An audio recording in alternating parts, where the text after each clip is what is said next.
O Facebook acabou de entrar. Né? Estamos entrando no Facebook. Bom, estamos aqui no nosso webinar, o Roda de Conversa para tratar de pessoas, né?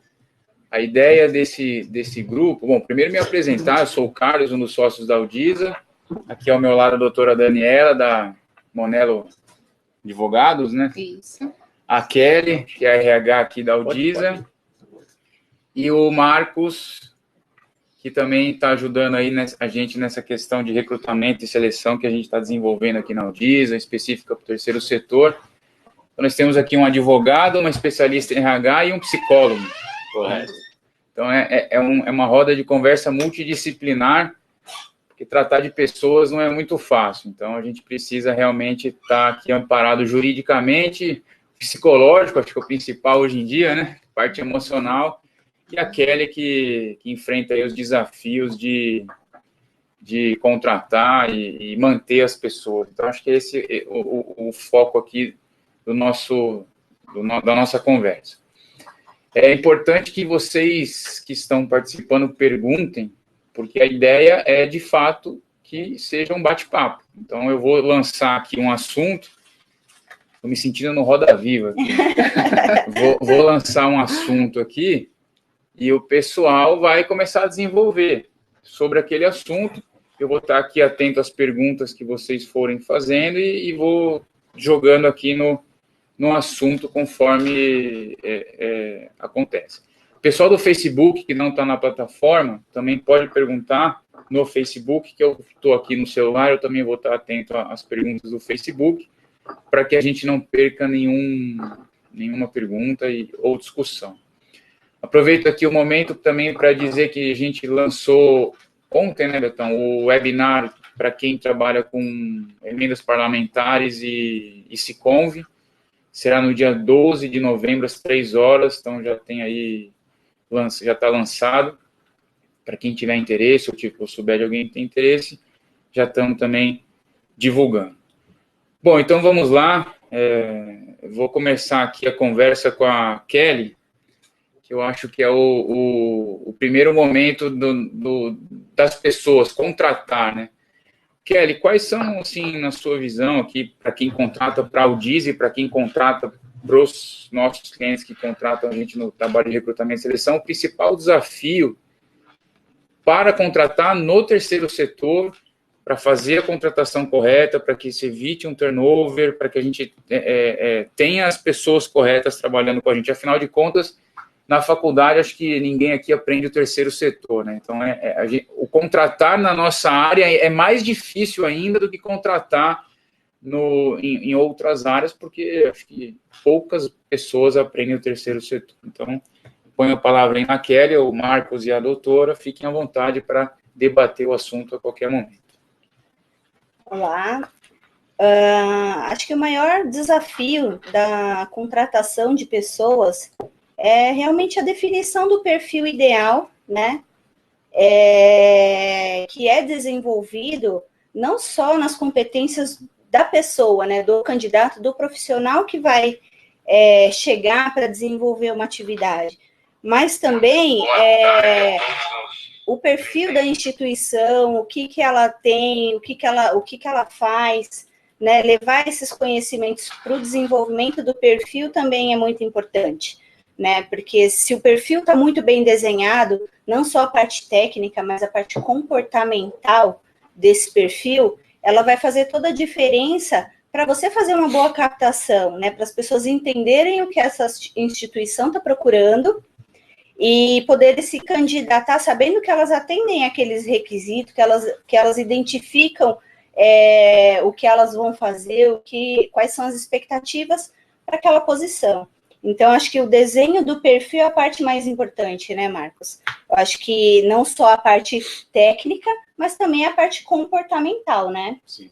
Está bem aliado à questão da descrição dos cargos que existe nessa instituição. Esse futuro colaborador está de acordo com o DNA da entidade, da organização, o que eu chamo do DNA, coloco como a missão, a visão, os valores dessa instituição. Então, tudo isso tem que estar muito alinhado.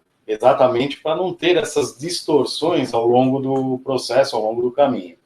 É isso mesmo. E...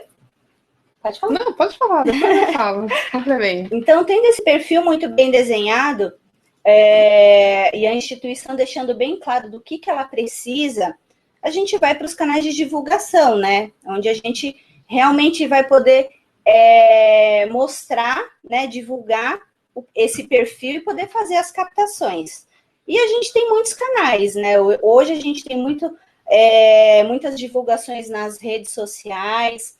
A gente tem que trabalhar também o nosso trabalho conosco dentro do site da instituição, ou usar também dos parceiros, né, do terceiro setor. Então, a gente tem muitos parceiros que a gente pode fazer a divulgação desse nosso perfil, dessa nossa busca também, que vai trazer para o nosso site, que vai trazer para a nossa instituição.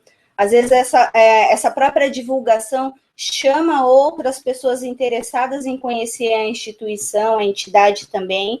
Então, isso é muito importante, né? Então, os canais de divulgação têm que ser bem explorados, né? E as redes sociais são muito importantes. Hoje, os parceiros, como a Aldisa, fazendo recrutamento e seleção também, a gente não tem só o conhecimento do terceiro setor, a gente já conhece os clientes, já conhece cada um da necessidade dos nossos clientes, e quando é feito esse processo seletivo, a gente já consegue fazer esse cruzamento de informações, né? Quem é o nosso cliente e quem é o candidato que está se candidatando para essa oportunidade. Então, essa é uma informação bem bacana, né? Trabalhar na divulgação e nos canais específicos, né? Que realmente vão trazer resultado. Senão a gente sai divulgando para todos os lados, tem muita informação, fica dificultando na triagem também, né? Porque você tem muito currículo e acaba diminuindo o tempo para trabalhar essa informação, né? O Kelly, você insistiu aí na questão de traçar o perfil antes, né? A gente que está no dia a dia das entidades, a gente percebe que é muito comum a indicação, né? O quem indica. Então eu preciso contratar um contador, ou eu preciso contratar uma pessoa para cuidar do idoso, né? Que não é uma tarefa fácil. E aí, então a gente, primeiro eu acho que o setor tem que se conscientizar que esse negócio de contratar o amigo do fulano, ou a tia de não sei quem, tem que ter um cuidado com isso, porque se eu não tiver um perfil específico, se eu não tiver traçado um perfil específico e não profissionalizar a minha contratação, eu vou ter, inclusive, problemas jurídicos depois por contratar errado e trabalhar isso, né? Exatamente. Então, acho que a indicação é muito bacana, porque ninguém indica alguém que não seja, né, fidedigno, alguém que realmente vai, de repente, atender as expectativas. Mas respeitar o perfil, o desenho que realmente a instituição precisa é o essencial, né? Se a pessoa tem que desenvolver uma atividade, ela tem que estar apta para aquilo, né? Senão aparecem inúmeros desafios no dia a dia em que ela não consegue atender a expectativa, ela não consegue responder à altura e acaba trazendo outros problemas, né? Não só para ela, que não alcança as expectativas, mas impacta no cliente, impacta nos colegas de trabalho, né, que acabam tendo que ajudar ou cobrir essa demanda, sem contar nas questões trabalhistas também, né, que a gente encontra no meio dessa questão. Quando a gente se pega no perfil, é comum a gente, eu quero um contador especializado em terceiro setor, que tenha uma MBA X, e muitas vezes no perfil a gente esquece de colocar ali um perfil psicológico da pessoa que a gente trata, questão cuidados emocionais, né, Marcos? Eu acho que isso, se puder falar um pouquinho do cuidado, porque hoje em dia, pessoal, não sei se vocês estão acompanhando esse negócio de alta performance pessoal aí, tá bombando, né? Porque as pessoas hoje necessitam dessa questão emocional na contratação, acho que isso tem que ser explorado no perfil, não é só simplesmente o melhor currículo. Acho que a pessoa tem que se preocupar também a contratação com o perfil pessoal da pessoa. Até certo tempo atrás, Carlos, tinha uma forma de se analisar ou se avaliar um perfil de candidato dentro de um conceito que eles chamavam de chá. O que seria esse chá? Conhecimentos, habilidades e atitudes.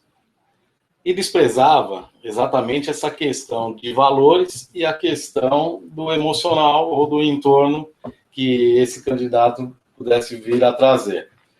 Não tem como a gente abrir mão disso daí, né? A gente tem que estar por dentro, tem que estar sabendo mais ou menos o que norteia aquele candidato, aquela pessoa que venha a trabalhar dentro da nossa instituição, dentro da nossa organização. Se vai estar de acordo com o perfil do cargo, de acordo com a missão, a visão, os valores da entidade. Então, é muito importante. De fato, os cursos hoje, eu tenho participado de cursos de alta performance, é muito bom, não vou negar. Porém, o que salta aos olhos ali, porque você percebe que as pessoas têm o conhecimento, as pessoas têm habilidades, tem a questão de atitude que se trabalha, mas na hora que pega a parte dos valores e da parte emocional, a gente percebe uma carência muito grande.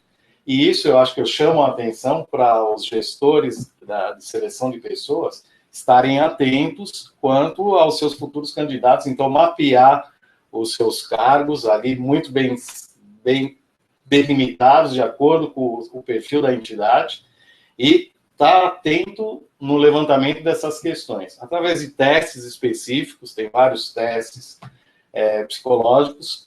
Lembro que um teste psicológico é somente o psicólogo que pode aplicar, existem vários testes no mercado, que tem alguns com a validação do Conselho Federal e Regional de Psicologia, e tem outros testes da parte administrativa que não passa pelo crivo do Conselho Federal, mas que também são utilizados. Porque, por exemplo, quando eu vou contratar, por exemplo, conhecimento, atitude, conhecimento a gente ensina, né? Então a gente faz um treinamento. Agora, a pessoa que traz uma carga emocional ali muito grande, ela é difícil você lidar com isso. Então acho que as entidades e todo mundo que contrata tem que prestar atenção nessa questão emocional na hora de contratar. E aí eu vou aproveitar aqui o gancho com a doutora Daniela. Quais são os cuidados assim, jurídicos que a gente tem que ter nesse contexto de contratação, nessa reforma trabalhista toda? O que tem surgido muito de demanda, de dificuldades? O que a gente pode falar um pouquinho disso? Olha, antes da gente chegar na reforma trabalhista, aqui trazendo para a área jurídica, um pouquinho disso que a Kelly falou, um pouquinho disso que o Marcos falou, eu vou dizer em geral, não só as entidades do terceiro setor, mas a gente vê a necessidade de uma profissionalização maior e nos diversos setores. Porque aqui, quando chega na nossa parte cenário jurídico, eu sempre costumo dizer que um processo jurídico trabalhista, a gente mata na contratação. Ou seja, eu preciso saber contratar muito bem, eu preciso saber selecionar muito bem. Por quê? Porque, aliado a essa questão que a Kelly e o Marcos comentou, saber se o funcionário ele atende o perfil da entidade, saber se ele responde bem para a vaga, se ele está atrelado, se o perfil dele casa com a vaga e com a missão da entidade, isso é fruto da seleção. E é com base nisso que eu vou saber se esse colaborador lá na frente vai me trazer problemas ou não. Porque tudo começa aqui na seleção. Então, veja, hoje a Kelly está contratando um profissional, para seja qual for a área. Só que, se a gente for parar para olhar um pouquinho lá atrás do que manda a história do direito do trabalho, lá na Constituição Federal, o trabalho, ele é uma cláusula considerada de um valor social. Então, veja, imbuído dentro do ser humano que ele tem esse valor social do trabalho, que é se manter, trazer sustento, lazer, família, autorrealização, entra na questão da alta performance, o profissional precisa se sentir satisfeito com aquilo que ele faz. Aí entra o segundo passo, que é a entidade identificar se dentro daquilo que o profissional tem por satisfação própria, casa com a missão da entidade. Por quê? Porque se chegar lá na frente, ele entra agora satisfeito, vamos imaginar hipoteticamente, a empresa oferece para ele um salário de R$3.000. Ele entra a princípio satisfeito, mas no decorrer da prestação de serviços acabam acontecendo determinados detalhes, né? uma coisinha aqui, uma coisinha ali, começa a minar a relação, e aí chega amanhã, ele já não está mais satisfeito. Aí, a princípio, essa função e esse cargo que era interessante, amanhã já não é mais. É isso mesmo. E, às vezes, acontece que a entidade, isso acontece não só ao terceiro setor, não consegue identificar e não consegue mapear no curso da relação de trabalho as falhas. Porque dentro dessa questão, essa mutação, a gente está aqui para falar, para tratar de pessoas, e a gente tratando de pessoas, a gente está percebendo ao longo dos anos e do tempo, e essa integração social e redes e mídias, a necessidade do ser humano vai mudando também conforme o tempo. Então, hoje ele entra com uma necessidade, amanhã essa necessidade não é mais a mesma, mas no curso, no processo, a entidade não soube captar. E amanhã ele se vê insatisfeito e ele se vê na necessidade da empresa satisfazer os anseios dele. E nem sempre é só a entidade que tem que satisfazer. O colaborador também precisa entregar. Isso é a troca. A contrapartida. Eu sou contratado por R$3.000, mas eu tenho que entregar um serviço de R$3.000. Senão a gente tem um desequilíbrio na relação. E, às vezes, isso não acontece. Às vezes, o colaborador cobra demais da entidade, porque eu não estou sendo bem recebido, eu não estou sendo bem valorizado, o meu trabalho não está sendo reconhecido, né? Isso a gente vê muito. E, do lado de cá, às vezes, na carência, principalmente do terceiro setor, que é saber identificar, de ter uma profissionalização nesse ramo de contratação, acaba pecando e acaba gerando o passivo trabalhista por uma bobeira, é o que a gente mais vê. É isso aí. Né? E quando a gente, então, passa desse cenário, que a gente entra na questão dos processos, propriamente dito, da questão dessa mudança que a reforma trabalhista trouxe, a gente tem percebido que as entidades estão com uma dificuldade de identificar, e eu sempre digo isso não só aqui, mas em diversos outros cursos, Kelly já me ouviu falar, o Carlos também, a CLT ela é de 43, e a gente vê diversas entidades com dúvidas de questões que não são da reforma trabalhista. São antigas, de como saber gerir um contrato, de como saber remunerar uma hora extra, de identificar se um trabalho ao sábado ou ao domingo é hora extra ou não é, se eu posso compensar, se eu não posso. E isso não é reforma trabalhista. Então, a gente fala que um processo, a gente mata na contratação, a gente cuida dele no curso, né? Porque aí, com uma boa consultoria jurídica, a gente sabe identificar. Então, vem o RH e consulta. Jurídico, doutora, posso fazer essa alteração? Posso mudar ele de horário? Vai ter impacto remuneratório? Como eu faço? Como eu não faço? O funcionário vai ficar satisfeito ou não? Porque se o RH chega no jurídico, pergunta, eu posso mudar esse contrato? O jurídico fala, olha, pode, mas vai ter esse impacto em folha.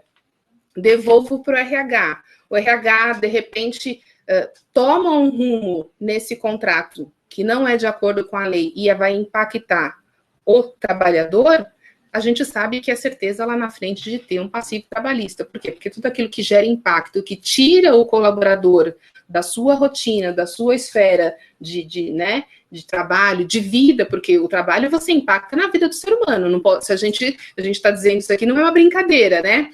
Hoje, de repente, o funcionário está trabalhando de dia, amanhã eu chego nele e falo, olha, você vai trabalhar a noite toda, 12 horas. Como hoje pode, pela reforma trabalhista, a jornada 12 por 36. Mas eu não posso chegar no trabalhador e dizer, a partir de amanhã você vai fazer uma jornada... Não é só a questão jurídica, você tem a questão toda emocional. A questão emocional, da pessoa, então pensa, trabalhar com pessoas é um conjunto. É um conjunto, então veja, ele não é só o colaborador dentro da instituição, ele tem uma família, ele tem filhos, ele tem o lazer, ele tem diversas outras atividades fora empresa, né? Então, eu chegar num colaborador e não identificar no curso, através de uma boa seleção e um bom RH para gerir isso, eu acabo, às vezes, estragando uma boa relação de trabalho por não haver esse trinômio de integração, né? O RH, a gestão, a contratação e o jurídico consultivo que vai aí assessorar a entidade. Deixa eu aproveitar o gancho. A gente está falando de cuidados aqui com contratados, né? Como é que vocês veem o cuidado que a gente tem que ter porque tem muita gente que, na questão do voluntário, né? O voluntário também é uma pessoa que está trabalhando para a gente ali, tem implicações jurídicas, e muitas vezes a gente vê o voluntário como alguém que está fazendo um favor. Como é que você vê isso, doutora, a questão do voluntário? Quais são os cuidados jurídicos com o voluntário? Como é que a gente tem que trabalhar essa questão do voluntariado? Que nas entidades eu vejo com muito assim, você está me fazendo um favor, então vem aqui e faça do jeito que você quiser. Não é bem assim, né? Não, realmente não é bem assim, porque se fosse apenas um assessor, vem aqui como um braço amigo... No dia que você quiser, quando você quiser... Não seria o chamado um contrato de voluntário, não existiria a figura do voluntário num capítulo especial lá na CLT, né? Não existiria uma legislação para cuidar do voluntário, e o que a gente percebe é exatamente isso, é a falta de conhecimento jurídico, técnico e legal no momento de uma contratação, porque o voluntário é uma contratação específica, né? E você saber gerir um contrato específico. Então, tem uma legislação própria, tem um regramento próprio. A gente acabou de falar, precisa de profissionalização. Então, não é pegar aquele colega, aquele amigo e falar, olha, vem aqui desenvolver uma tarefa, né? A pessoa vai 2, vai 3 dias. O que eu remunero, o que eu posso pagar, o que eu não posso, para que não seja configurado um contrato de trabalho. Eu tenho que saber aquilo que a legislação manda, quais são os direitos que ele tem e qual é o liame da diferenciação. Para o voluntário, eu não ponho jornada, eu não imponho regras, ele pode ter uma liberdade de dizer, olha, eu posso prestar o serviço voluntário às segundas-feiras, às 17 horas. Então, ou seja, é um ato de disposição. Eu, entidade, se quiser o trabalho voluntário, eu não posso impor que ele tem que estar aqui às segundas às sextas-feiras, das 8 às 18, né? Não é um contrato de trabalho na qual eu imponho regras. Mas eu tenho que fazer um contrato de voluntariado com Mas ele. Eu preciso ter um contrato de voluntariado, onde eu, entidade, contrato com ele e ele se dispõe, no caráter de vontade, de vir prestar um serviço sem remuneração. Eu me disponho, eu, voluntário, a vir aqui prestar um serviço sem remuneração, podendo apenas ser ressarcido com as despesas, né, de locomoção e alimentação, porque isso é fruto inerente. E quais são os cuidados para não se gerar um vínculo trabalhista aí que a entidade tem que ter? Olha, o principal que a gente mais vê é justamente essa questão da hierarquia, que é um dos requisitos lá do artigo 3º da CLT, que configura qual é a figura do empregado. Então, dentro desses requisitos é que eu tenho que desqualificar e que eu tenho que não identificar na figura do voluntário. Então, se para o empregado eu preciso de subordinação, para o voluntário eu não posso ter subordinação. Eu não posso impor jornada, eu não posso remunerar pelo serviço, porque se eu remunero, eu tenho um trabalhador, eu tenho um empregado e não um voluntário. Entendi.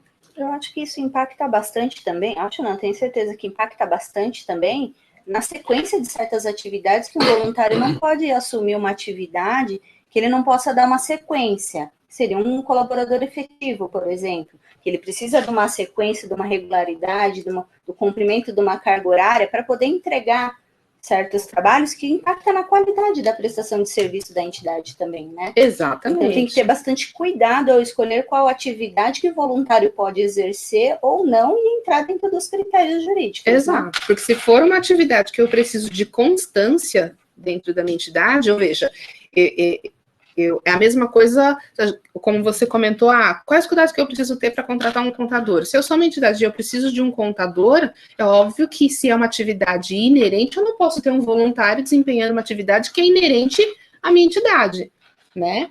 Senão eu desvirtuo a questão do reconhecimento de um funcionário, de uma pessoa que precisa desempenhar uma função dentro daquilo que eu, entidade, de atividade que eu desenvolvo, porque senão eu estou mascarando o vínculo empregatício.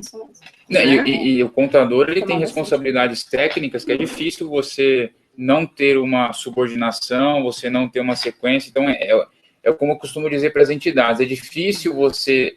Uma coisa é você buscar o voluntariado em uma situação de desespero, não tenho contador, eu vou atrás de um contador que queira fazer voluntariamente para mim isso. Porque você vai acabar caindo num problema jurídico depois. Outra coisa é você ter um voluntário que queira trabalhar com a sua causa, com a sua atividade fim, que você saiba que aquela pessoa está ali porque ela quer trabalhar naquilo ali, né? Ela quer trabalhar aquele momento. Então, acho que a gente tem que ter esses cuidados para que a gente não gere um problema jurídico depois com esses voluntários, e tem muitos, né? E também não tem um contador voluntário, porque na hora que o bicho pega para o contador, ele não vai atender você primeiro, ele vai atender os clientes dele. Então, a gente tem que ter muito cuidado com isso também. A Anabel fez uma pergunta aqui que eu achei interessante.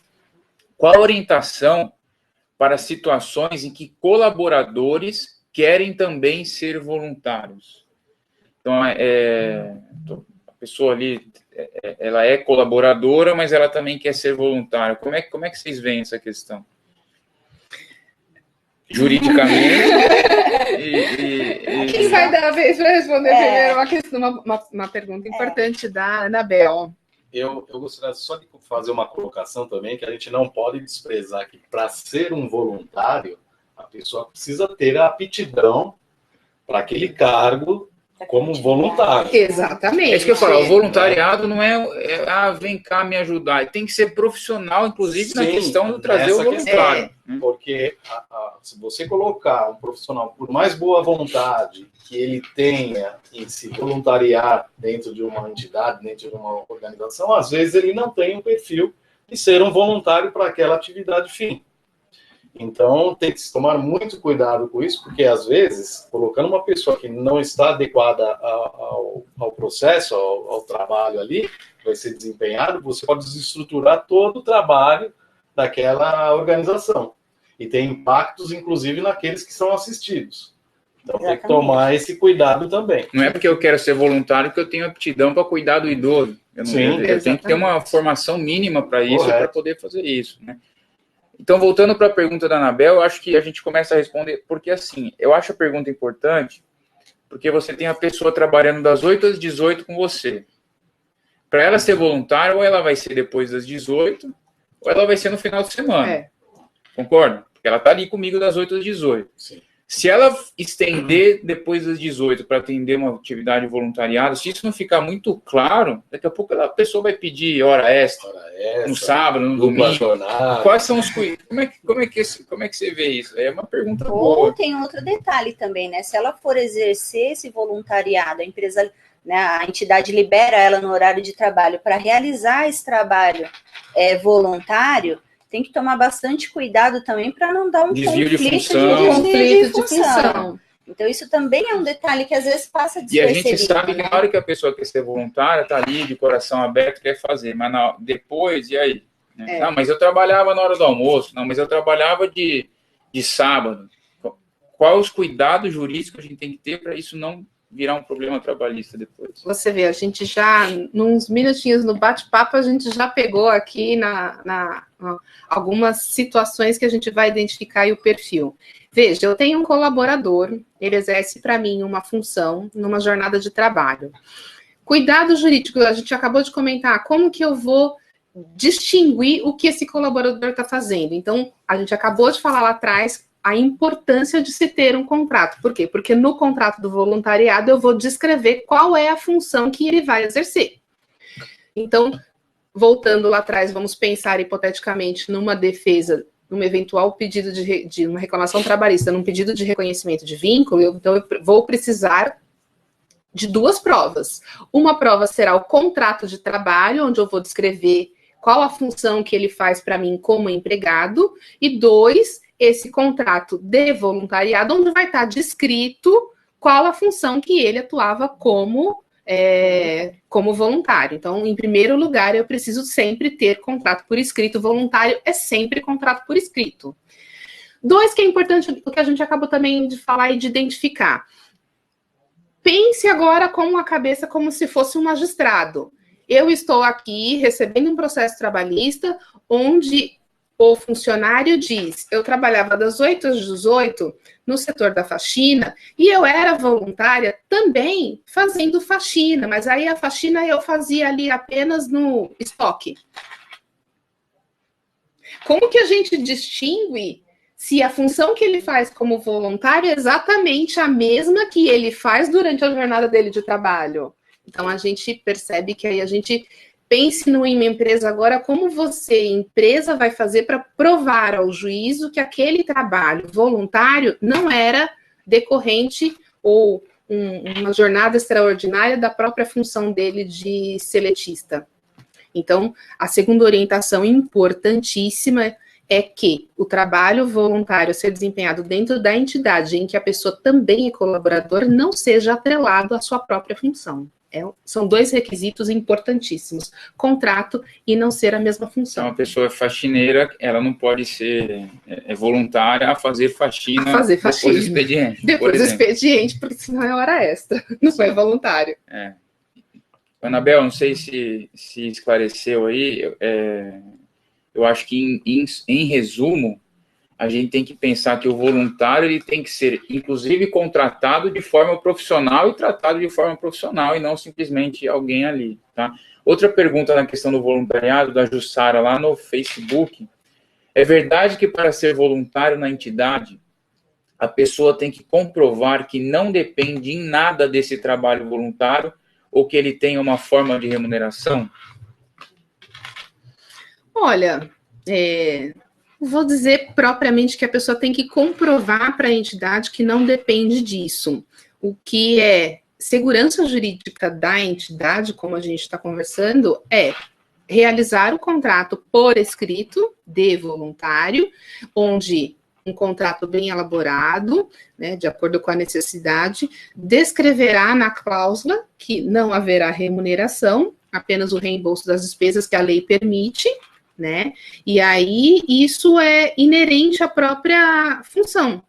Se a pessoa vai ter condição de se sustentar ou não, ou que depende disso ou não, eu acho que é totalmente... A lei não prevê nada disso. A lei não prevê isso, e eventualmente numa necessidade de comprovação perante uma ação judicial, uma reclamação trabalhista, o contrato é que regerá a situação. Então, Jussara, não é verdade, né? É lógico que... A lei não prevê, A lei né? não prevê isso. O que a gente tem que ter cuidado é que para que não tenha ali alguém que esteja querendo ser voluntário com alguma segunda intenção. Então, mas eu acho que isso a gente tem que analisar.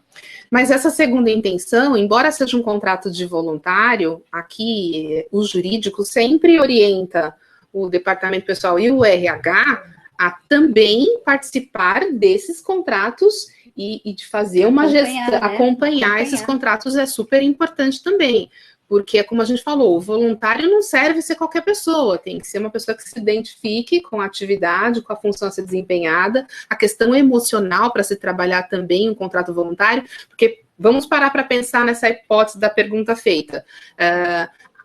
Saber se eu tenho condições de me sustentar, se eu não dependo disso. De repente, a pessoa que está chegando, ou que de repente já foi indicado, né, como acontece muito, acha que pelo fato de estar desempenhando uma tarefa ali na entidade, que possa vir em algum momento ser remunerado, não acontece? Porque a pessoa desconhece a legislação do voluntário e começa a prestar o serviço. E fica 1 mês, 2 meses, 3, 6 meses, na esperança de algum dia ser remunerado. Mas a pessoa precisa ter a ciência no momento da contratação de que contrato voluntário não será remunerado nunca, porque não é característica desse contrato. E aí eu volto para o que a gente falou inicialmente. Não é só o cuidado jurídico com toda essa questão. Você tem que ter um RH, né, acompanhando, porque também não adianta você ter um voluntário que não está satisfeito em ser voluntário. Então, você tem que ter o contrato, fazendo toda uma formalização, mas você também tem que ter a gestão desse contrato e a gestão dessa pessoa. Porque não adianta também a gente joga ali o voluntário de qualquer jeito. Aí a Josefa fez uma pergunta aqui também interessante. Se ocorrer um acidente no percurso ou nas dependências da entidade, eu entendi que é um acidente com voluntário, tá? A entidade tem alguma responsabilidade sobre o ocorrido? Somos uma creche. Se o voluntário está realizando alguma atividade com a sala e ocorre um acidente com a criança. Hã? O acidente com a criança. Ele pode... acho que são 2 perguntas. Uma, se o voluntário estiver indo para as dependências da entidade ou tem ou sofre um acidente aqui na entidade. E se o voluntário está realizando alguma atividade com a sala e ocorre um acidente com uma criança, ele pode responder com a entidade como responsável pelo acidente? Ele tem responsabilidades? Eu acho que eu entendi. Eu tenho um professor voluntário, a criança sofre um acidente. Qual é a responsabilidade do voluntário? Quem responde? Boa pergunta. Responde aqui, quem responde lá. Olha, essa é uma pergunta importantíssima, agradeço pela pergunta, acho que vai ajudar não só você, diversas pessoas. Complementando ali a pergunta, acidente com o voluntário. Com o voluntário, na sala de aula ou no percurso. É acidente com o voluntário, a primeira pergunta. E depois com a criança. Quem responde? Então, é uma pergunta importantíssima, obrigada pela pergunta, vai ajudar não só vocês, diversas pessoas participando. A responsabilização com relação às pessoas que trabalham dentro da empresa, ela vem lá do Código Civil, e diz que as pessoas que estão prepostos, as pessoas que respondem pela responsabilização são as pessoas que estão internas dentro da sua instituição, é sempre a empresa. Na questão do voluntário, o voluntário ele não é um empregado, né, para que a empresa seja responsabilizada. Isso é uma questão mais social. A lei não fala nessa questão da responsabilização 100% propriamente dita, mas a gente acredita, sim, que a questão é dos cuidados que a entidade deve ter desde o início, e aí não só com a questão do voluntário, porque se o acidente acontece com o voluntário, pode acontecer também com o empregado. Então, a entidade tem que se precaver contra os riscos no ambiente de trabalho dela, para que nem o voluntário e nem o empregado sofra o acidente, né? Dentro dessa questão, a gente tem a questão de medicina e segurança do trabalho, que a entidade tem que ter, é obrigatório ter, e visando justamente isso, que se eu protejo o trabalhador empregado, eu protejo todos aqueles que estão dentro da minha entidade, porque a responsabilização pode vir a ocorrer de forma aí judicial. Então, o importante é a entidade estar atenta às normas regulamentadoras, né, de segurança e tal, para garantir. Independente se é voluntário ou não, eu tenho que garantir essa segurança. E investir no treinamento, né? Acho que as orientações, treinamento de saúde e segurança do trabalho, ou nas próprias conduções de certas ações dentro da instituição, ela cabe a todos, né? Independente do vínculo que exista com a instituição. As orientações são muito importantes e periódicas, para estar sempre lembrando do que pode, o que não pode, certos cuidados e afins, né? Exatamente, essa questão que a Kelly tocou, esse assunto, é importantíssimo e é uma coisa que a gente não vê costumeiramente. Eu, entidade, empresa, sou obrigada a fornecer o EPI, forneço no momento da contratação e depois eu não oriento o trabalhador a utilizar esse EPI, eu não acompanho ao longo do contrato de trabalho se ele está utilizando ou não, eu simplesmente entrego.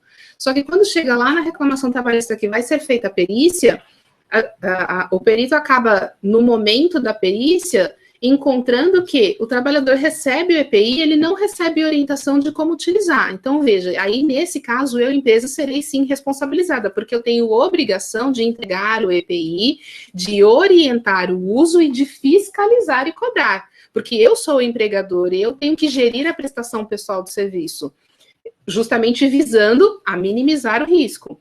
Então, eu tenho que entregar o EPI, eu tenho que cobrar e eu tenho que fiscalizar se o colaborador está utilizando ou não de forma correta. Porque se eu entrego o EPI, eu não fiscalizo e eu não cobro, esse EPI não minimiza o risco da saúde do trabalhador, né? Eu entrego o protetor auricular e ele fica pendurado aqui como se fosse, né, crachá. Então, ele não está tendo a função dele utilizada. E essa pergunta da Josefa é muito importante, aí ressaltando a necessidade de profissionalizar até quem quer entrar como um voluntário dentro da sua entidade, dentro da sua organização. Exatamente para minimizar esses possíveis problemas que possam acontecer, por exemplo, com um acidente. Exato. Então, aí eu vou aproveitar o gancho e fazer uma provocação aqui. A partir do momento que eu tenho que profissionalizar o meu voluntário, eu estou correndo algum risco de vínculo de trabalho? Porque, assim, a gente fica numa situação delicada. Eu vou pegar um voluntário. para ser professor, ou para cuidar do idoso, ou para, sei lá, para minha atividade fim. Só que eu tenho que exigir dele algumas qualificações e cuidados para eu não prejudicar a minha entidade e o meu assistido. Como é que é essa relação dele poder depois falar, não, mas eles me exigiram um treinamento X, me exigiram usar um equipamento Y. Como é que fica isso? Eu acho que dentro da nossa área, né, Kelly, acho que justificaria exatamente porque você está levantando um perfil que aquela pessoa necessita ter para ser voluntário. Senão, eu abro a porta para qualquer um.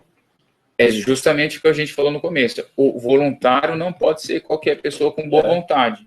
Existe um ditado, desculpa aí, muita gente acha que não gosta, que diz de boas intenções, né?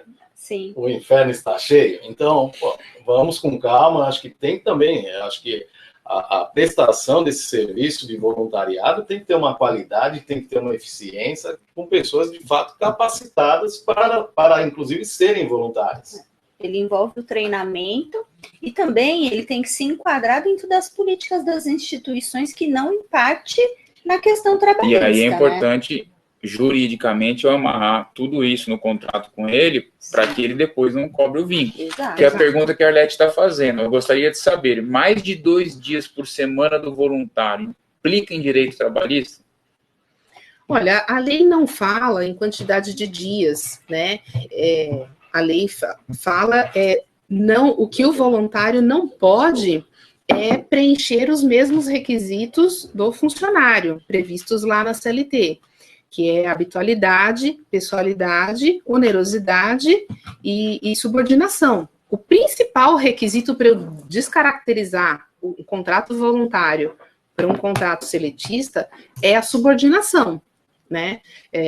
Então, veja, o fato de eu profissionalizar o voluntário não significa necessariamente que eu estou desvirtuando um contrato de trabalho, porque o que a gente orienta, que é uma questão de segurança jurídica para a entidade no momento da contratação de um voluntário, é ter um manual de condutas. Veja, um manual de condutas onde eu, entidade, descrevo como deve ocorrer a prestação de serviços, não significa que eu estou impondo ao voluntário ordens. Eu estou simplesmente orientando que, no caso de piso molhado, né, não trafegar pelo local, ou seja, vamos pensar aí hipoteticamente. A segurança dele, né? Exatamente, por uma questão de segurança. Então, o que a gente orienta por uma questão de segurança jurídica de contratação é que as entidades para o trabalho voluntário tenham um manual de condutas. Se não tiver, um regimento do um voluntariado. regimento interno do voluntário. Que deixe claro que o voluntário não é abrir a porta, qualquer pessoa vem aqui e vai fazer. Exato. Eu tenho que ter... Não é a subordinação, mas o voluntário ele tem que ter um mínimo de respeito, digamos assim, e regras para que ele seja voluntário, para que não prejudique o meu serviço. Claro, claro, Os exatamente. meus assistidos ali, né? Exato. Não, porque no fim é o assistido que importa, né? O Jefferson ele perdeu a conexão, ele acabou perdendo a conclusão da pergunta, qual a orientação para colaboradores que também querem ser voluntários. Eu acho que vai girar em torno de tudo que a gente está falando. Nada que vede o colaborador também ser voluntário. Agora, o cuidado que a gente tem que ter é, primeiro, ter o contrato muito bem definido, o que é o contrato de trabalho e o que é o contrato de voluntariado. A carga horária é muito certa. E o que a doutora falou também é importante. Se a pessoa é faxineira, é ideal que ela não seja voluntária a fazer faxina, porque fica muito fácil de você colocar ali como uma extensão da jornada de trabalho. Exatamente. Então, aí a gente acaba tendo uma confusão das tarefas e de funções que são desempenhadas. Mesmo com contrato, eu acho que ainda fica difícil você, né? Pode acontecer, às vezes, é isso mesmo que o Carlos está falando, pode acontecer ainda mesmo com o contrato, às vezes, até porque o trabalho vai ser desenvolvido no mesmo ambiente, né? Porque se ele é colaborador e ele vai ser voluntário, pressupõe o mesmo ambiente, a princípio, né? A menos que a entidade tenha outra unidade, alguma questão assim. Pressupõe ainda o mesmo ambiente. Então, se não houver uma seleção muito bem feita do que é trabalho CLT e do que é trabalho voluntário, uma diferenciação muito precisa, pode acontecer, sim, ainda confusão. Com certeza. A Ana Maria Cunha no Facebook aqui, eu não sei se é uma pergunta ou não, mas ela fala, mas no trabalho voluntário podemos dar auxílio para transporte e alimentação. Sim, né? A ajuda de custo, sim, pode ser concedido, sem problema nenhum. O voluntariado está mais ligado aos projetos sociais. É o que a gente está falando, né? Uma opinião muito particular minha, tem alguns cargos que você não convém ter voluntário. Por exemplo, um contador, um advogado, esses cargos técnicos que requerem uma subordinação, que requerem um trabalho continuado. É difícil você ter um voluntário para fazer a sua contabilidade. Porque é difícil você trabalhar com um contador e que você não tenha que ter a subordinação das regras que você quer, do jeito de fazer, do plano de contas que você vai usar, das normas que tem que seguir. É uma função muito técnica, em que em algum momento você vai precisar dar uma ordem. Dar uma ordem para ele. E aí, ao dar a ordem, vocês caracterizam o voluntário, né? Então, fulano, eu quero que você faça a contabilidade específica para o terceiro setor. Aí ele resolve fazer a contabilidade sua igual a contabilidade do bar da esquina. E aí você fica numa situação difícil de cobrar. Então, eu defendo muito essa tese, apesar da lei não ser muito clara em relação a isso, de que trabalho voluntário é aquele trabalho voltado para a sua atividade fim, para a sua causa, até porque ninguém tem uma causa pela contabilidade, né? Exatamente. Você trabalha, você gosta, mas a causa, o que mexe, o que faz a pessoa estar te procurando é querer, de fato, trabalhar. Eu acho que um caso que eu acho muito emblemático, não sei se vocês conhecem, a maioria conhece, o Doutores da Alegria. Doutores da Alegria. Para você ser voluntário no Doutores da Alegria, você passa por todo um processo que você tem que comprovar uma série de coisas e não é qualquer um que pode ser. E eu acho que esse é um processo correto de voluntariado. Então, acho que... Com vários critérios. Mas é isso que a gente está falando aqui. Não adianta eu querer ser doutor da alegria, um palhaço, se não tiver perfil de ser um palhaço, né? Porque existe um objetivo para ser os doutores da alegria. Exato. É uma missão. É uma missão. Então, a gente tem que ter as pessoas capacitadas, capazes para atuar como doutores da alegria. Ou várias aí, entidades filantrópicas aí. E a gente começa tudo isso com o desenho do perfil, né? Com o desenho do perfil. Detalhado, com a entidade conhecedora de todos os pré-requisitos, né? Sim. De todos os ambientes, exato, de todas as situações que podem acontecer ali no ambiente, que vai também trazer quais são as características que essa pessoa precisa ter para ela se adaptar, né? Para ela conseguir atender às expectativas. Exatamente. Bom, pessoal, mais alguém com dúvidas em relação a voluntário? O assunto voluntário rendeu bastante. Alguém precisa.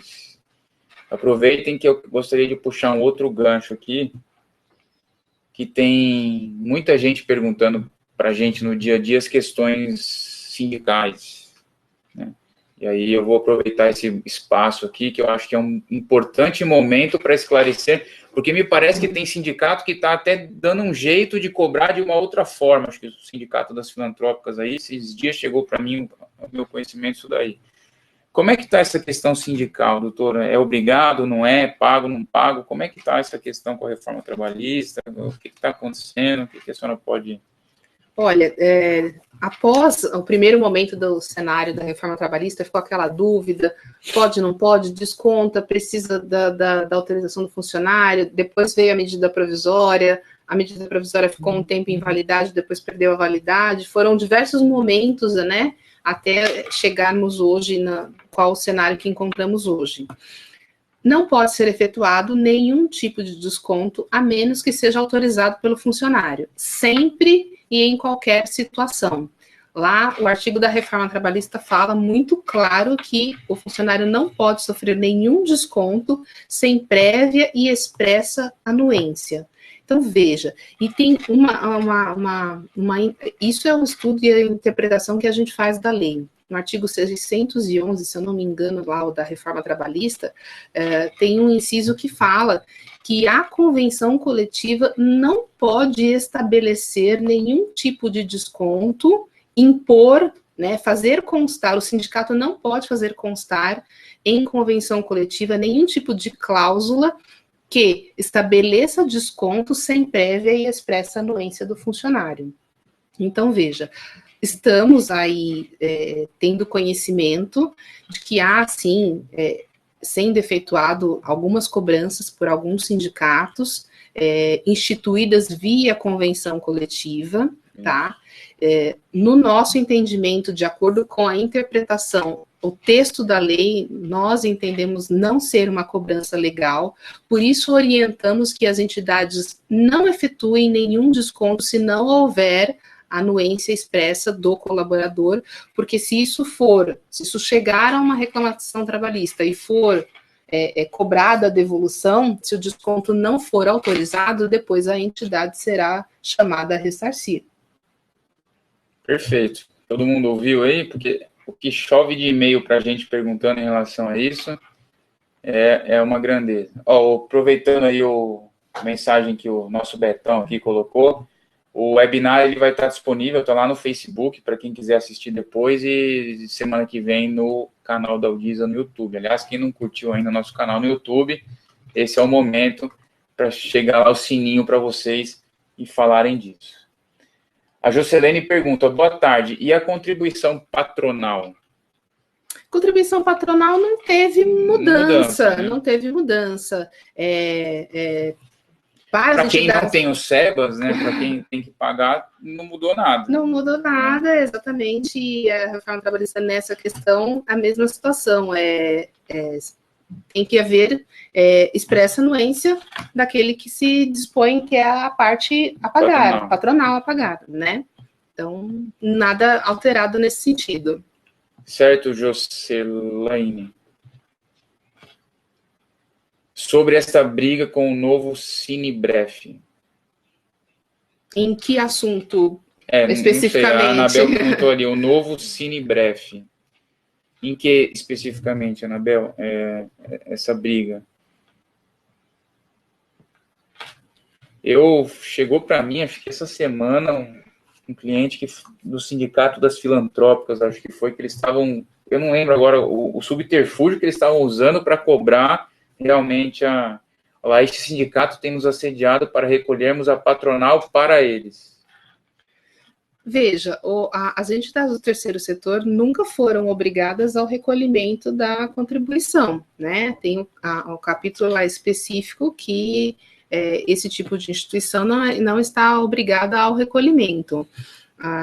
Cabe aí uma questão de interesse da entidade em participar com a categoria, alguma coisa nesse sentido, em que ela, né, por vontade, resolva participar da categoria e contribuir, mas pela lei propriamente dita, as entidades do terceiro setor não são obrigadas ao recolhimento.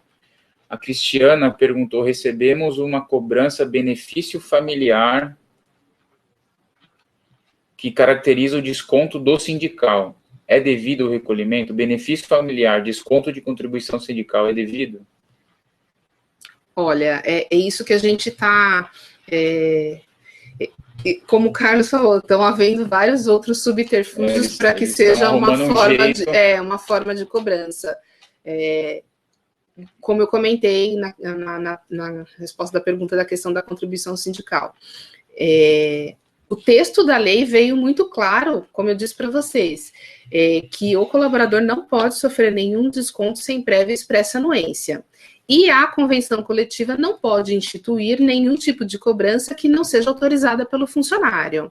Então, qualquer cláusula que venha impor um tipo de contribuição... Seja qual nome for. Seja qual nome for que seja dado, em que seja descontado do salário do colaborador, ele precisa dar prévia expressa anuência. Entendemos a questão como interpretação literal, ou seja o nome que for dado, qualquer tipo de desconto, porque a lei fala que qualquer tipo de desconto não pode ser efetuado. Então, seja o nome que for utilizado, o funcionário tem que autorizar, porque senão é um desconto ilegal.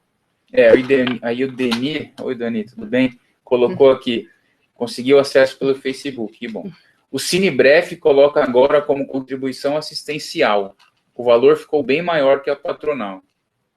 O que a doutora está falando? A mesma coisa, seja o nome que for dado, a contribuição assistencial também nunca foi obrigatória, a menos que a pessoa escolha contribuir ou participar da categoria. Da mesma forma, isso inclusive foi um dos pontos de discussão, logo quando a reforma trabalhista entrou em vigência, em que, seja qual for o tipo de contribuição, eu só posso descontar se o funcionário autorizar, a menos que seja aquela em que o funcionário se filia ao sindicato, aí, ou seja, né, ele já autoriza a empresa porque ele se filiou ao sindicato. Aí é uma coisa dele com o sindicato, entendeu? Agora, as outras contribuições, essas não, essas são só mediante autorização expressa. A Juscelina ainda complementa, e a contribuição estabelecida em um TAC com o Ministério Público do Trabalho? Mas em relação à contribuição sindical, é isso? Não entendi essa pergunta. Acho que ela está escrevendo ali. Todo mundo esperando ajuda. Sim, contribuição sindical. Foi feito um termo de ajuste de conduta com o Ministério Público em relação à contribuição sindical, é isso? Já viu isso? Olha, já vi uma questão semelhante. Agora, não tenho aqui, né, conhecimento desse TAC para eu ter uma resposta melhor para dizer. Eu precisaria ler os termos do TAC, exatamente, até porque se é um TAC firmado perante o Ministério Público, algum motivo há de se ter para que o Ministério autorize esse desconto, já que hoje a lei fala que não há de ser descontado. Então, precisaria sim ter noção do que se trata esse TAC e ver se realmente é o TAC autorizando o desconto. Mas acredito que o TAC tenha sim observado essa questão da mudança que hoje fala que o funcionário precisa promover a expressa anuência para que a entidade possa promover o desconto. Então, a menos que seja dessa forma o TAC firmado, nesse caso, para essas entidades participantes do TAC, aí sim a contribuição será válida, o pagamento, nessas condições. Certo, pessoal? Podemos... Maria Claudete, bom, tem gente ainda perguntando aqui. Sobre contribuição sindical. Pessoal, eu queria aproveitar esse momento agora, já vai dar quase 1 hora de webinar aqui com vocês. Para quem tiver alguma dúvida em relação à parte de reforma trabalhista, para a gente esgotar esse assunto, que aí depois eu quero partir um pouquinho para a questão de manutenção de colaboradores, treinamento, essa parte mais emocional, digamos assim, menos jurídica. Então quem tiver perguntas aí, aproveitem, para depois a gente... E quem tiver pergunta, fazer inscrição no canal. Ah, né? Sim. Olha lá, Maria Claudete. Esse sindicato Cinebref se apresenta como sendo o sindicato das instituições beneficentes e religiosas e filantrópicas. Correto isso? Se é correto, eu não sei. Realmente eles se apresentam dessa forma, né? A gente sempre fala nessa questão do enquadramento sindical, a entidade precisa conhecer qual é a carta sindical do sindicato para ver se realmente, pela carta sindical, se a função, a abrangência desse sindicato se enquadra realmente com a categoria que a empresa atua, né? Só conhecendo a carta sindical, mas o que a gente conhece, sim, Cinebref é o que mais corresponde, né? Sim.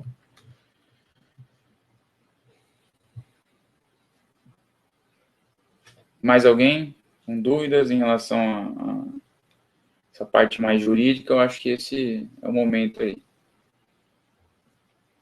Bom, pessoal, eu vou mudar aqui um pouquinho o rumo da nossa conversa, porque senão a gente vai ficar aqui também até vai passar um pouquinho do tempo. O webinar inteiro falando de reforma trabalhista. Eu queria explorar um pouquinho aqui com o Marcos e com a Kelly a questão da retenção do funcionário, né? A gente falou de contratar correto, de perfil e tal. Agora, como é que a gente faz para reter o talento, né? Como é que vocês veem isso, de reter o talento, de preparar, de treinamentos, dessa questão toda, que eu acho que é importante, né? Para evitar um turnover. É só dinheiro? Não. É só salário? O salário é importante, mas tem outras formas de se trabalhar isso. Como é que vocês enxergam essa questão? Bom, acho que na sequência de uma seleção muito bem feita, né, de uma triagem bem feita, na contratação de um profissional adequado, mais próximo, né, do perfil desenhado, a gente começa com uma boa integração, né? Sim. Acho que para o colaborador entrar, por mais que ele já tenha muitas dos requisitos técnicos, dos requisitos comportamentais, A primeira etapa é a adaptação dele na instituição, né? Ele precisa conhecer realmente a missão, a visão, os valores, né? As condutas, as políticas internas da instituição, quem são as pessoas, né? Quem faz parte de cada trabalho. A gente já começa por aí com uma boa qualidade, né? Da transição do colaborador dentro da instituição. A gente começa com a integração, e após a integração, a gente vem com treinamento específicos, técnicos comportamentais, integrações entre as equipes, né, para ter uma sinergia, uma boa convivência, né, a relação interpessoal, Marcos, é muito importante, né, que a gente vai desenvolvendo no dia a dia com o colaborador, porque o clima, ele traz muitos indicadores para a gente conseguir manter o colaborador dentro da instituição, né? E o Marcos acho que pode falar um pouquinho mais para a gente aí sobre a gestão do clima. Existem vários trabalhos dentro da parte de gestão de pessoas com vários processos, né? Vamos pensar já nesse colaborador integrado, desenvolvendo as suas missões, né? As metas, buscando as metas. Então, a gente tem a pesquisa de clima organizacional. O que seria o clima organizacional? Eu gosto de fazer uma analogia, assim, quando a gente vai num lugar, a gente entra naquele ambiente e tem o nosso, vamos dizer assim, o nosso feeling, né? O que a gente sente dentro daquele ambiente e tal. Então, vamos dizer que o clima, na verdade, é uma atmosfera psicológica daquele ambiente. Então, no caso das organizações, das empresas, o clima é o que é percebido pelo colaborador frente ao DNA da sua empresa, frente à cultura que essa empresa tem. Então, a gente faz um processo de levantamento desse clima organizacional, que a gente vai levantar as necessidades que cada colaborador, dentro de cada departamento, vai emergir. É feito um questionário, tem vários processos que podem ser feitos, né, Kelly? Você Exato. pode servir a questionário por papel, pode ser digital, pode ser por entrevistas, né? Faz esse levantamento dessas necessidades. A chefia, vamos dizer assim, se reúne, faz a tabulação desses resultados, levanta esses resultados e vai ver qual daquela demanda que está surgindo a empresa, dentro da sua missão, da sua visão, dos seus valores, podem atingir. Melhorando esse clima, com certeza a gente tem uma produtividade muito maior, uma diminuição de custos, inclusive é onde você retém o talento. Porque ninguém quer sair de uma empresa, de uma organização, que o clima é bom e ele se sente acolhido, ouvido, amparado. Só que tem uma outra questão. É necessário que, ao levantar essa pesquisa, fazendo essa pesquisa do clima, exista, de fato, um feedback, e esse feedback tem um plano de ação exatamente para tentar atingir essa demanda que está surgindo. É isso mesmo. E não importa a quantidade de pessoas que a gente tenha dentro da instituição, né? Eu acho que é muito importante fazer esse trabalho, né?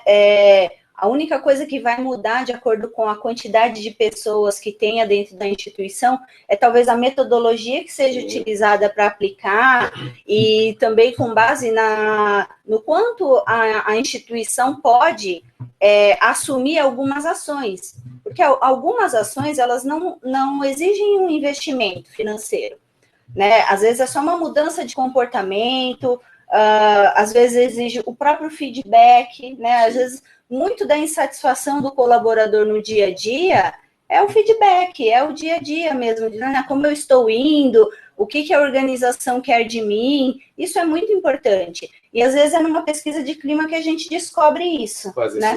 esses levantamentos. Exatamente. E, como a Kelly ressalta, às vezes, são coisas pequenas. Às vezes a mudança da mesa de lugar, o mobiliário, claro, vão surgir questões em relação à gestão, da relação do seu gestor com os demais colaboradores. A necessidade também de treinamentos que tem que ser feitos, mas necessidade de treinamento, eu até arrisco a dizer que isso não é um gasto, um investimento. É um investimento, porque a nossa maior riqueza dentro da nossa instituição é o nosso colaborador. Eu não quero, na verdade, pegar e demitir o meu colaborador. Eu quero reter esse colaborador e quero que ele faça, cada vez que ele cresça, ainda mais dentro da minha organização. Porque é o que eu digo sempre nos cursos, não existe uma instituição se não houver pessoas. Sim, nenhum né? CNPJ eu não consigo lecionar para uma entidade da área de educação se eu não tiver pessoas e se eu não tiver professores, se eu não tiver assistentes sociais, se eu não tiver, né? Eu não consigo ter uma instituição na área da saúde se eu não tiver médico. Para desenvolver qualquer atividade, eu preciso de pessoas, né? Eu vou aproveitar esse gancho. De fato, sim, eu acho que o maior ativo que as entidades têm, as empresas em geral, o CNPJ, são as pessoas. Né? E aí eu faço uma provocação, o clima organizacional é importante, a retenção é importante, mas eu não vejo as entidades se preocupando com as pessoas.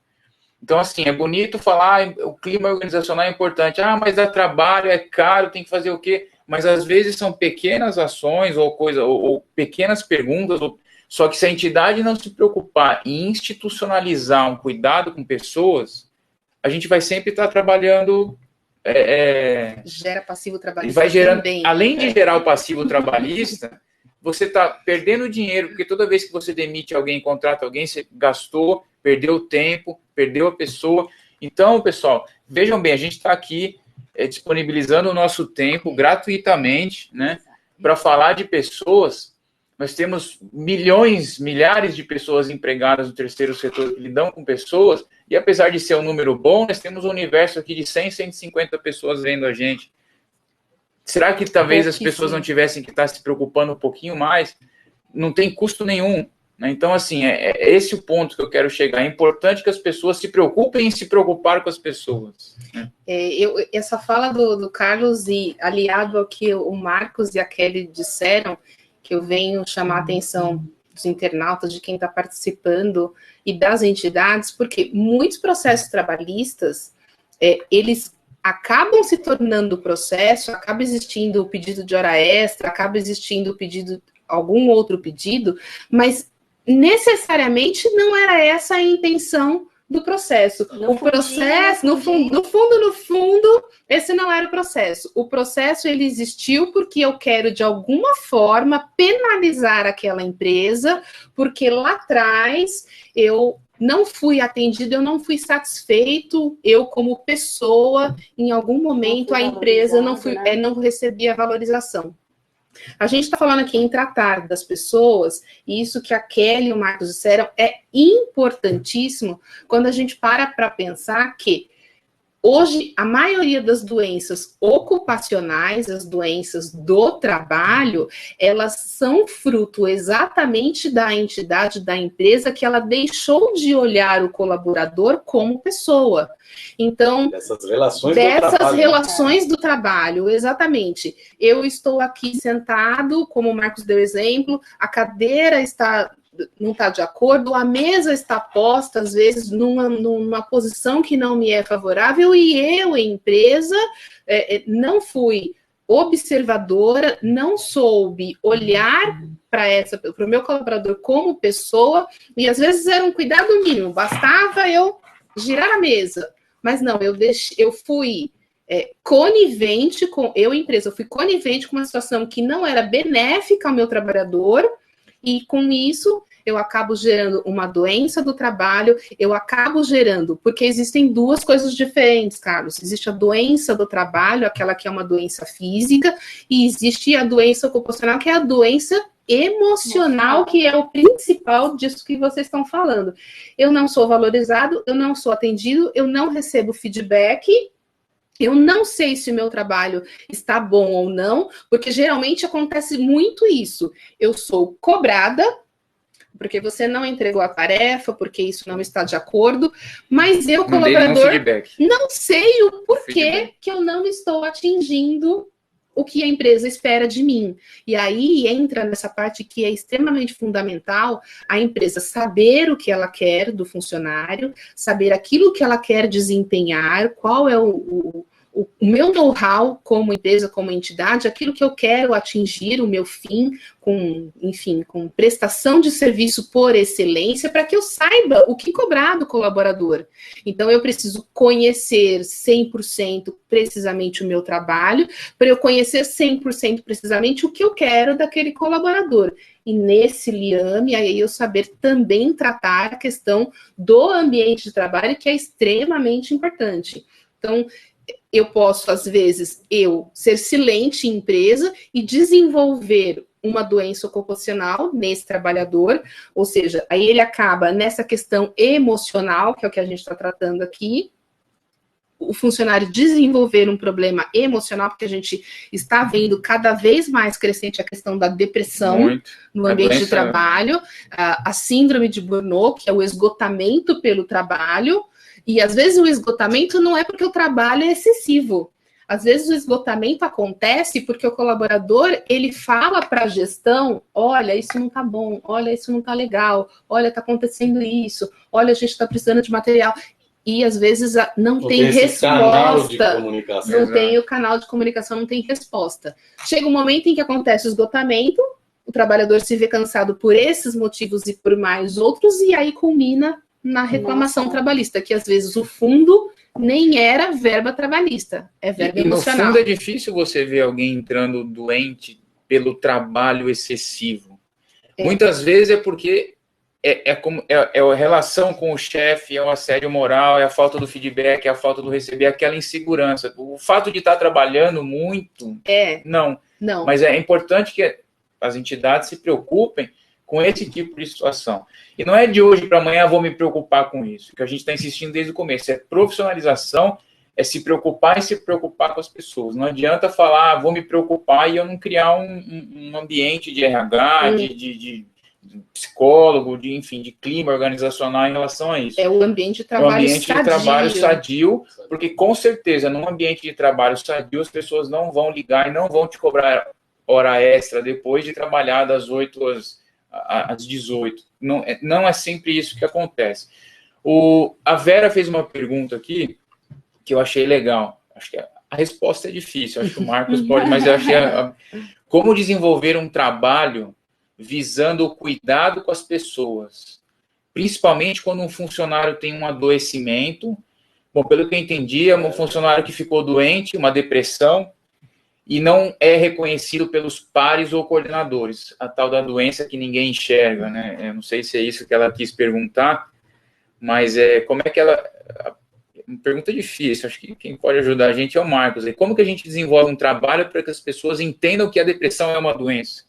Né? Para que não fique vendo com o corpo mole, esse tipo de coisa. Eu acho que é isso que ela está querendo perguntar. Eu acho que no caso de uma depressão, é muito importante que toda a família participe desse processo. De fato, ainda existe um estigma enorme de achar que depressão é frescura, falta de ocupação. Não, depressão é uma doença. Então, quando você consegue trazer os familiares desse colaborador e conseguir mostrar para eles a urgência, a necessidade de buscar uma ajuda, um tratamento, isso é muito importante. Às vezes as pessoas têm essas defesas, vamos chamar de mecanismo de defesa, Exato. Por não conhecer exatamente o que é essa doença, no caso, a depressão. Então a gente tem que ter esse trabalho de informação, essa comunicação. No caso específico, eu chamaria, claro, se o colaborador desse essa abertura, eu chamaria os familiares também, para poder ter esse amparo, dar esse amparo a esse colaborador que se encontra adoecido. Aí a gente volta a falar novamente da profissionalização, né? Por isso que é importante ter os profissionais preparados dentro da instituição para cuidar de cada assunto. Então, o profissional que vai cuidar das pessoas, ele tem que estar preparado para lidar com esse tipo de situação, não só na gestão de pessoas, mas também na conscientização da equipe, da alta direção da entidade, para entender o que acontece, né? E buscar uma solução não só dentro da caixinha, mas fora da caixinha também, né? Acho que os setores acabam se fechando, né? O grupo que trabalha com projeto X, com projeto Y, ou a área contábil, né, a área administrativa, acaba não se misturando, mas a pessoa que faz a gestão das equipes de pessoas dentro da instituição, ela traz a conscientização, ela traz essa humanização para entender essas situações, né? Hoje a gente tem situações, a gente tem doenças antigas, como a depressão, sim, mas a gente tem doenças novas que vêm surgindo, né? Então a gente às vezes se depara com situações que a gente tem que buscar o conhecimento, tem que buscar uma ajuda de um psicólogo da área da saúde, dar esse apoio que o colaborador precisa e conscientizar os pares, né, de que é uma coisa verdadeira, de que acontece, e buscar a fonte disso para resolver esse problema para não acontecer com outras pessoas também. Para responder objetivamente a Vera, eu acho assim, é difícil a gente desenvolver um programa agora com vocês ao vivo em relação a isso. Mas eu acho que é importante que se tenha a preocupação com as pessoas. Que eu tenha um RH, que eu tenha a preocupação da empresa institucionalizar o cuidado com pessoas, né? Então, a partir do momento que eu, empresa, não aceito que isso é uma realidade, a partir do momento que eu não entendo, eu só vou conseguir ter um programa para isso quando primeiro eu conscientizar de que são coisas que estão acontecendo no nosso dia a dia. Sim. E se não fossem coisas que estivessem acontecendo no nosso dia a dia, os cursos de APP, de autoajuda, não estariam tão cheios de gente como estão. Né? Sim. Então, assim, as pessoas estão doentes.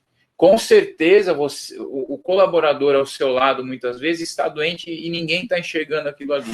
E eu acho que a empresa que se preocupa com isso é a empresa que vai sair na vanguarda do futuro em relação a pessoas. Se preocupar com isso. Exatamente. Né? Isso que o Carlos falou é primordial. Primeira coisa, a empresa precisa identificar que se eu tenho um funcionário adoecido aqui dentro do meu ambiente de trabalho, é porque o meu ambiente de trabalho provocou uma doença nesse colaborador. Então, algo errado está dentro da minha instituição, porque ela fez o meu trabalhador adoecer.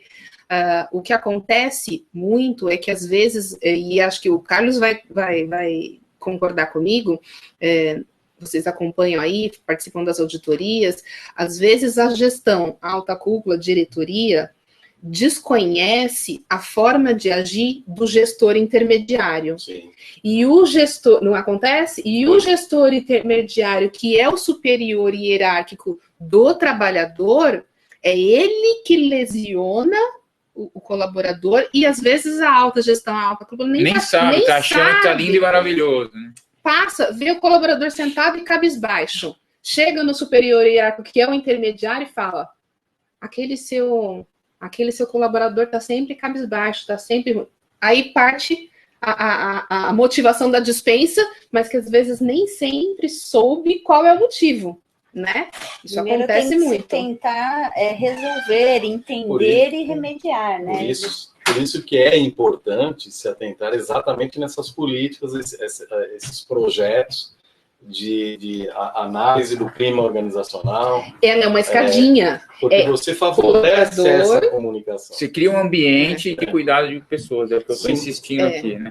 A Vera colocou aqui um setor que ela fez a pergunta, né? Um setor de desenvolvimento de pessoas vinculado ao RH seria um caminho? Eu acho que, no fundo, Vera, independente do nome que vai ser dado aos departamentos, sim, né? É você ter, dentro da empresa, uma institucionalização de RH, não só o RH legal, o RH que vai cuidar da folha, o RH que vai cuidar da hora extra, o RH que vai cuidar das normas de segurança do trabalho, é aquele RH vinculado a um desenvolvimento de pessoas, vinculado a um psicólogo, vinculado a uma estrutura que cuide das pessoas. Então, acho que isso é um caminho que poucas empresas, e não só as entidades, enxergaram, e as que estão enxergando estão saindo na frente em relação a isso, né? Porque você ganha ali, você tem um custo menor de demissões, de adoecimento no trabalho, você tem a pessoa motivada, como eu disse,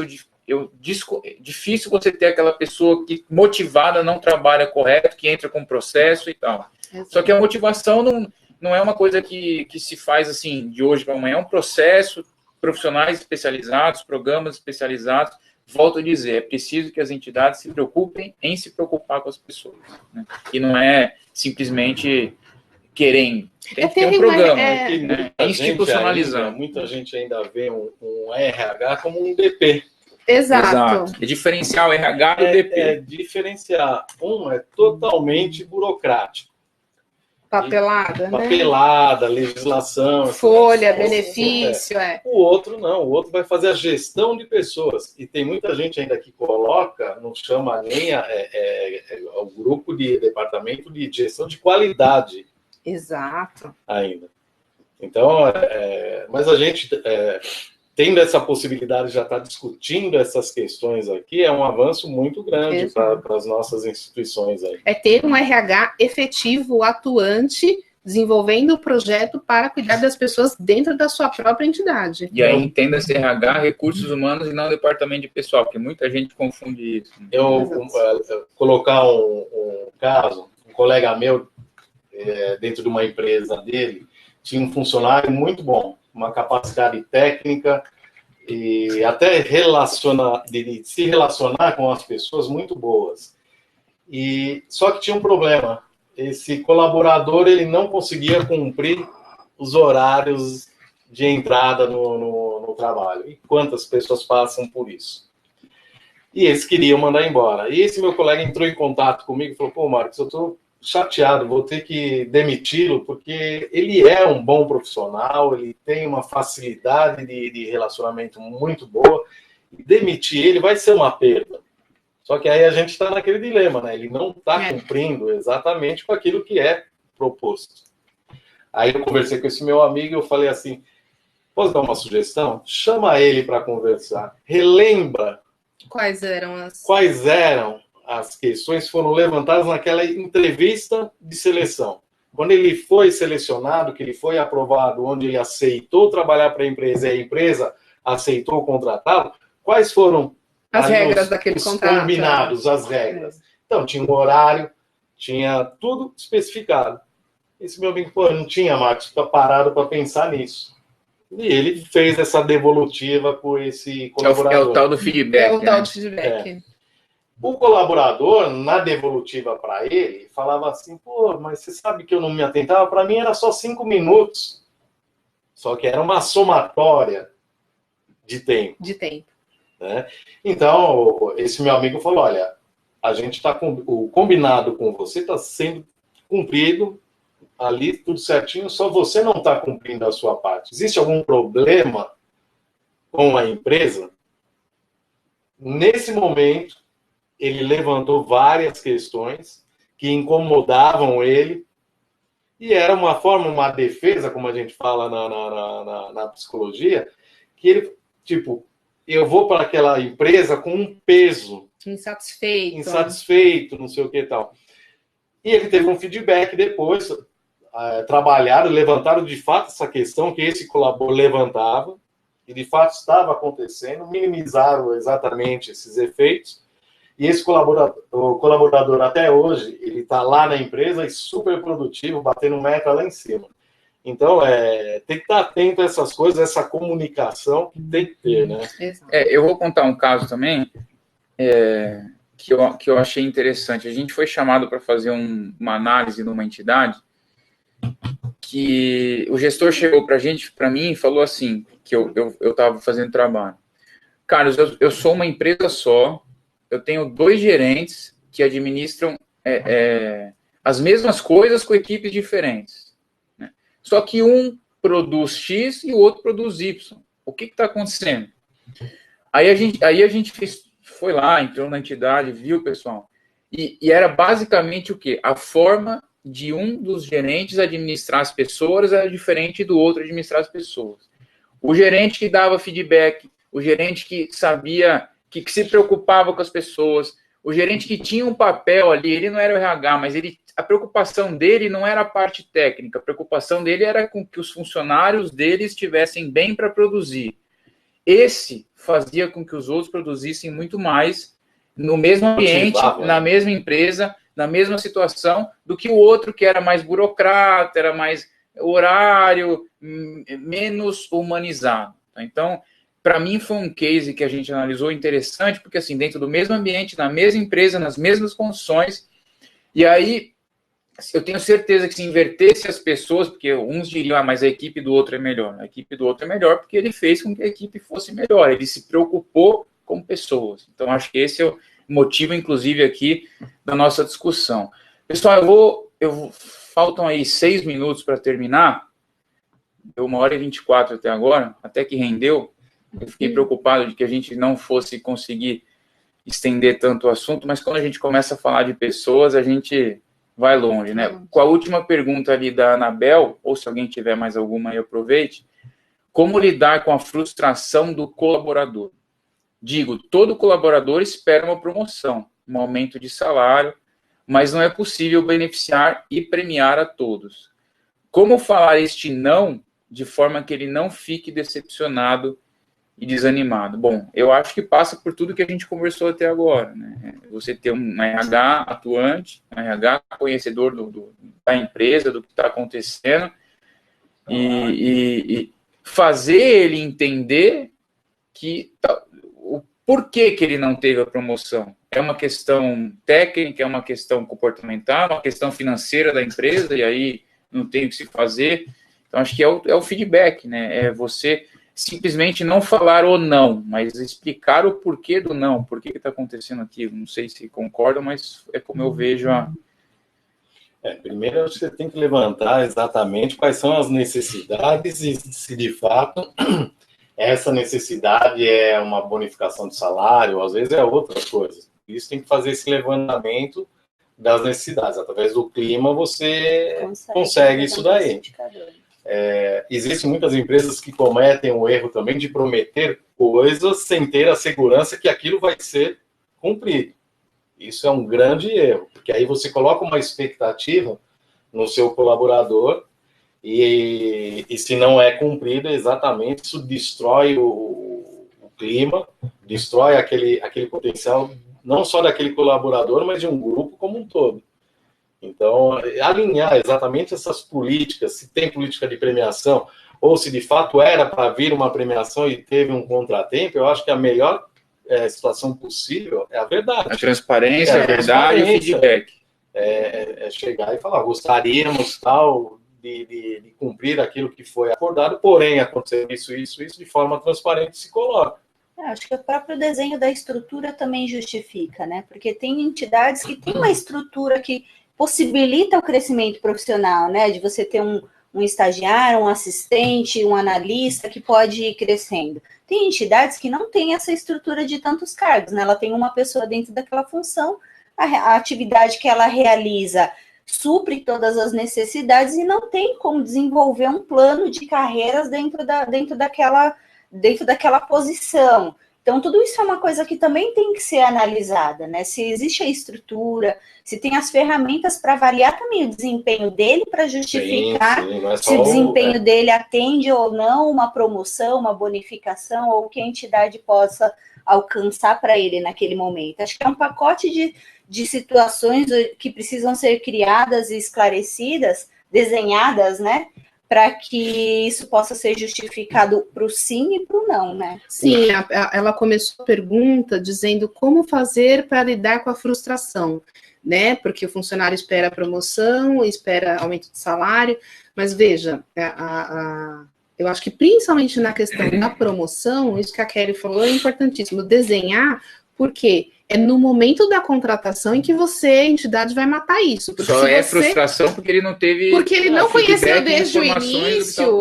No momento da contratação e da seleção dele, ele precisa ter conhecimento de que ali o crescimento dele, se eu sou uma entidade pequena, 10, 15 funcionários, meu tamanho não passa disso. Ele precisa ter ciência de que ali o crescimento dele vai até X. Ele não consegue chegar até Y porque eu, empresa, não consigo proporcionar isso para ele. Agora, se ele entra, eu me apresento como uma entidade que, enfim, eu faço ele acreditar que ele vai chegar à função de diretor, ele vai entrar com aquela esperança de galgar até um diretor. Então, eu, entidade, preciso desenhar também para o meu colaborador, desde o momento da contratação, qual é o ramo em que eu ofereço o crescimento dele. Você sabe que eu já participei em processos de recrutamento e seleção, e durante as entrevistas ouvi várias pessoas comentando exatamente o que a Daniela está colocando. Por que você saiu da outra empresa? E a pessoa fala, na hora que eu entrei, eles me prometeram uma coisa e não era nada disso. Então, é bem no início, de fato, bem lembrado pela Daniela, que tem que se ter esse cuidado.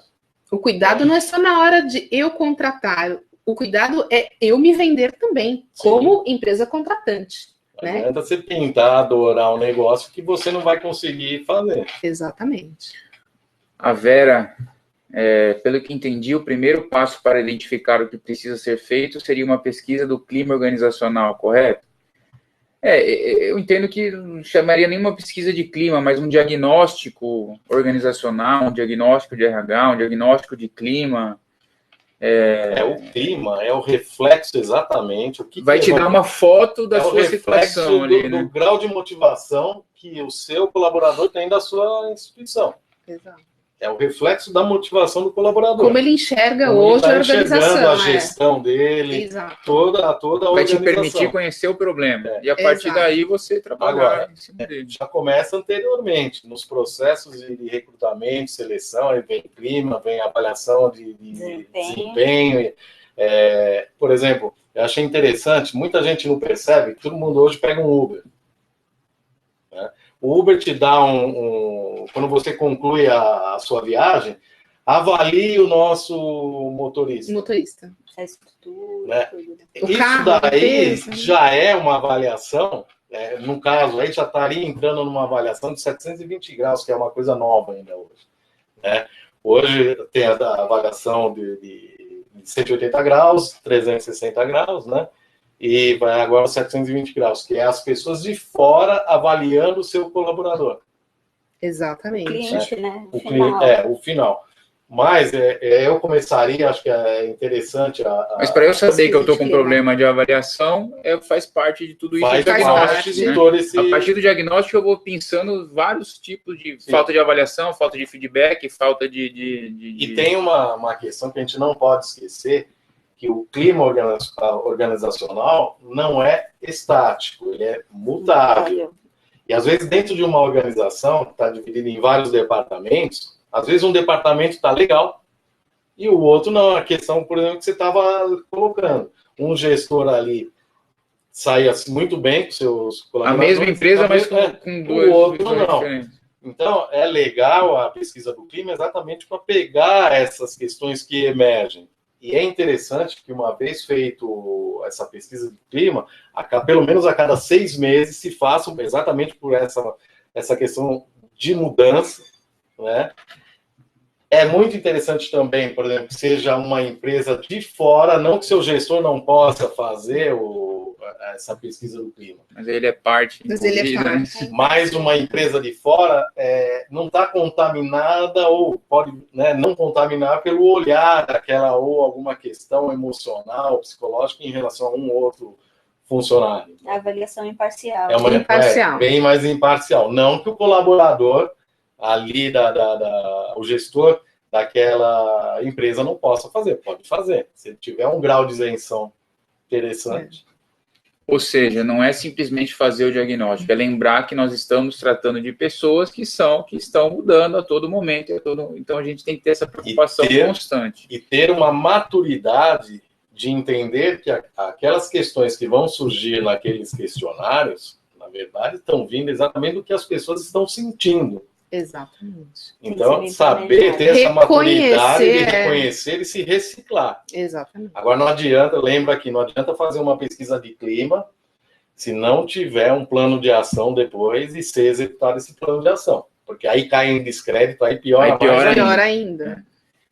E aí a Sueli fez uma pergunta também, achei interessante. Uma empresa com organização piramidal, o trabalho de conscientização começa pelos gestores ou diretoria? Eu estou entendendo que gestores, ele está querendo dizer ali os gerentes, a média administração, ou a diretoria, o presidente, né? Qual grupo deve ser convidado primeiro a juntar-se a esta causa? eu colocaria, no caso do clima organizacional, o primeiro que se reúne é a cúpula lá em cima, onde vai mapear, fazer todos os processos. O que a gente vai querer levantar? Né? O que a gente quer buscar? Fazer toda a estrutura desse questionário que vai ser aplicado. Depois aí tem uma questão de engajamento, onde você vai divulgar para os colaboradores que vai ter essa pesquisa, e por aí depois o engajamento dos colaboradores, depois o Departamento de Recursos Humanos está acompanhando os colaboradores com possíveis dúvidas com relação à execução desses questionários, aí depois a tabulação, e depois da tabulação, plano de ação e o feedback. No caso de uma gestão piramidal, parte da cúpula. Se a cúpula não comprar a ideia, não sai do lugar. Ao mesmo tempo, se a cúpula comprar a ideia e não conseguir vender para os gestores e interessados, também... E executar o plano. Eu faço um paralelo aqui com planejamento estratégico, né? Muito comum, as entidades vão fazer um planejamento estratégico. Aí, muitas vezes, fica só na vontade da diretoria, mas não passa importância para quem vai executar e para quem está no dia a dia. Então, acho que é uma via de mão dupla aí, né? E não adianta, aí volto a lembrar que não adianta se a cúpula compra, faz todo o processo, mas na hora de executar a ação... A tarefa é mal executada. Aí a tarefa não é executada, aí cai num descrédito. Eu lembro muito isso, que acontece em várias empresas isso. Mobiliza todo mundo, faz o levantamento, só que não tem um retorno e as pessoas não vê exatamente, para que eu fiz isso daí? Não vai dar em nada. Então, a gente tem que ter cuidado com isso. Exatamente. A maturidade de quem vai executar esse plano. Porque a maior parte, o grande número de processos trabalhistas com os pedidos de dano moral, eles são decorrentes do contato colaborador e superior hierárquico imediato, que é aquele quem executa. Ele é o intermediador, ele recebe a ordem diretoria gestão, ele aqui no meio termo, ele executa com o colaborador. E o grande nicho de ocorrência de dano moral é exatamente quando a gente chega nesse liame, o superior hierárquico imediato e colaborador. Então, precisa ter maturidade na hora de aplicar, né, e de desempenhar esse plano de execução aí de uma reforma, né? Para o colaborador lá, na base da pirâmide, a voz da empresa é o superior. É o imediato, né? Exatamente. Então, tem que ter muito cuidado mesmo. E tá atento, lembrando que a Daniela colocou, que às vezes a cúpula não sabe que está ali no meio. O que acontece no meio. Então, e é exatamente a partir daí que a gente consegue perceber tudo que está acontecendo. E é nesse momento onde a gente tem as possibilidades de reciclar exatamente aquilo que tem que ser mudado. E aí quando a gente vai fazer essa pesquisa de clima, o porquê é importante?